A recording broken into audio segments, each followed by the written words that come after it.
So, a question I get asked all the time at the personal development school is if I'm fearful avoidant, aka disorganized attachment style, can I start dating before I'm healed? So, I really want to unpack this question with you, and we're going to cover the answer to the question, but also some really important considerations to take when you are thinking about dating, getting back into dating, or anything of that like. So, first and foremost, the short answer is yes. You definitely do not have to be, in a situation as a human being where you're only ever doing the work on your own. But the longer and more nuanced answer is that there are a whole bunch of considerations that may impact how early you start dating after beginning your healing journey. So, the very first thing that's important to take notice of is that fearful avoidants tend to be quite codependent, meaning they have a very easy time getting enmeshed emotionally with people. And then as a result, feeling like they have to take care of others and prioritize others over themselves.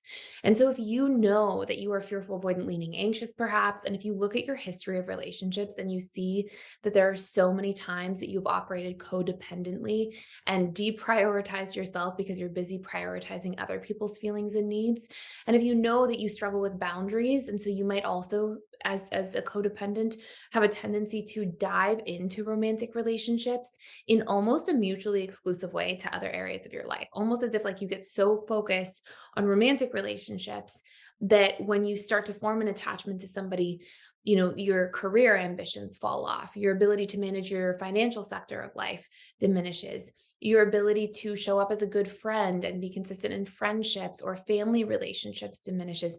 If you see, for example, that your physical health drops off, like if you see that you get into a relationship and you totally ignore all these other aspects of life that have to do with yourself, then you might want to be a little bit more careful in terms of like, when you're starting to date. And usually fearful avoidants have a good bit of healing to do at a deeper level. That's very, very important. And a lot of that healing is learning to end codependent patterns, learning to reprogram your relationship to your boundaries. So if you are starting to date, sort of on point number one here, you want to make sure that one of the biggest considerations is, are you checked in every single week, week after week, with your boundaries, with the other areas of your life, with the relationship to yourself and your own healing journey? Because if the moment you attach to somebody, you throw the relationship to yourself away, that's where we start to have problems, right? And unfortunately, it's like fortunately and unfortunately, because in a way it serves for the highest expression of you. But unfortunately, in the short term, what ends up happening is wherever we are out of alignment with the relationship to ourselves, wherever we are not showing up, not consistent, we don't have alignment with our needs and meeting our own needs and prioritizing multiple areas of our lives along with our relationships, not instead of a relationship.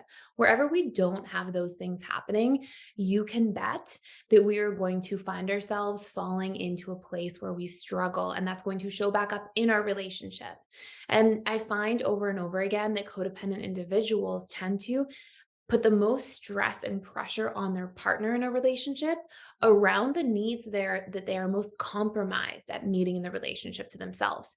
For example, let's pretend that I'm still a fearful avoidant. Let's pretend that I'm a very codependent, fearful avoidant. And let's pretend that I start dating somebody as an example. And let's say that I am not good at giving myself encouragement. Okay. I'm really critical of myself instead.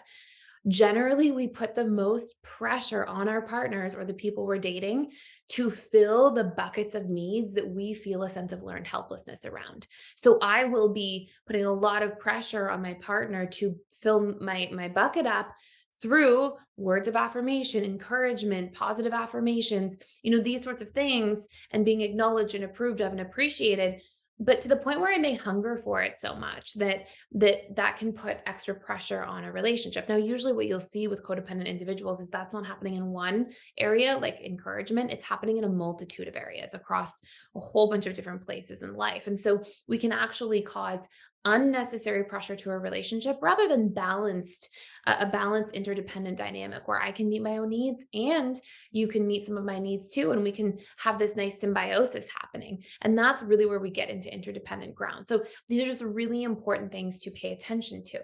Another really important consideration, so we have our boundaries, we have the codependent patterns, and how much we take on other people's emotions. By the way, if you want to do a deeper dive into codependency, it's one of the most important things to highlight and to recondition at the subconscious level if you are trying to heal fearful avoidant attachment style.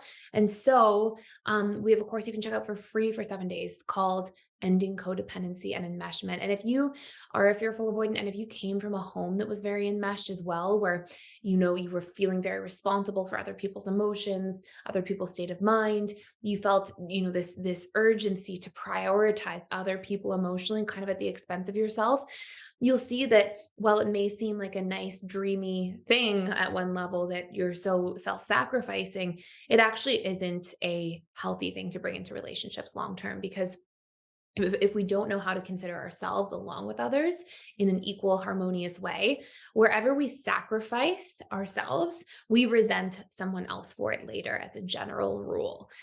So instead, if we make compromises instead of sacrifices, where we consider ourselves and somebody else and we find a healthy middle ground, that's where we have harmonious dynamics that are very healthily interdependent and often secure. So just important things to pay attention to. And again, that course down below covers all of it for free for 7 days if you want to check it out. And you can definitely get through that course in 7 days. It's like probably a 2 hour course at most. And you can just sort of pluck out from the workbook, the exercises to hone in on the most that most apply to you. Anyways, so another really important consideration of can I date before I heal is I just want to say, like, healing is not supposed to be this like end game. Like, you will definitely know when you become dominantly securely attached, and you'll see a huge change in your emotions, in your state of mind, in your ability to regulate yourself, and your ability to know yourself and actually enjoy your time alone with yourself and just feel like more rooted and grounded. But there's not like an end game. Like, life happens, right? That when people say like, am I healed fully? It's almost like saying, like, will I be fit forever? Right? It's like, okay, well, if you go to the gym and you achieve all these exercise goals that you have, that's amazing. But then you can't wake up the next day when you hit your target goal and be like, and now I'm going to eat donuts for the rest of my life. Like, every day, no other food, just donuts. Like, obviously there's going to be a negative detrimental effect to doing that. So just like any other area of life, once we get into becoming dominantly securely attached, we then want to have just a healthy maintenance strategy, right? Check-ins with our needs, doing a little bit of self-development work on a regular basis, being checked in with ourselves and how we're communicating and what our boundaries are, just like having check-ins around these things regularly. And so that's an important consideration to remember. It's not this like end goal destination type of thing. It's like, am I able to keep the relationship to myself and the things that support me and help me to feel nourished and thrive while being in relationship to somebody else, while dating other people? And then two other big things I want to cover or that you also, when you start dating, make sure that you're clear about what you're looking for. Don't just go into dating thinking if I'm attracted to somebody and we have a good time, that's great. That's it. I found the person. I get it. I get why that happens for people, right? And I think everybody's been there. I've been there in the past with past experiences, but you want to ideally be able to be like, hey, what's really important to me? What values do I want to have aligned? What kind of lifestyle do I want to be living with somebody? What are my standards? What are my non-negotiables?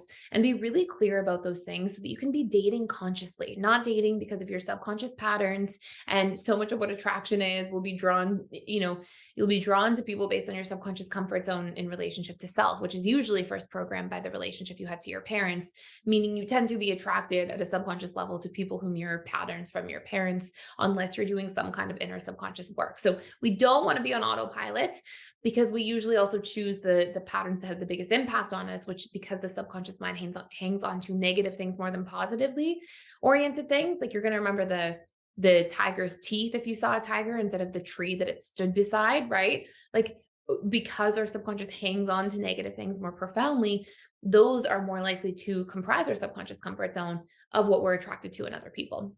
I know that was like a big, quick brain dump there for a second, but I have other videos on on this channel that discusses that. So anyways, just knowing your boundaries, your standards, your non-negotiables, the things that are important to you in relationships as a whole.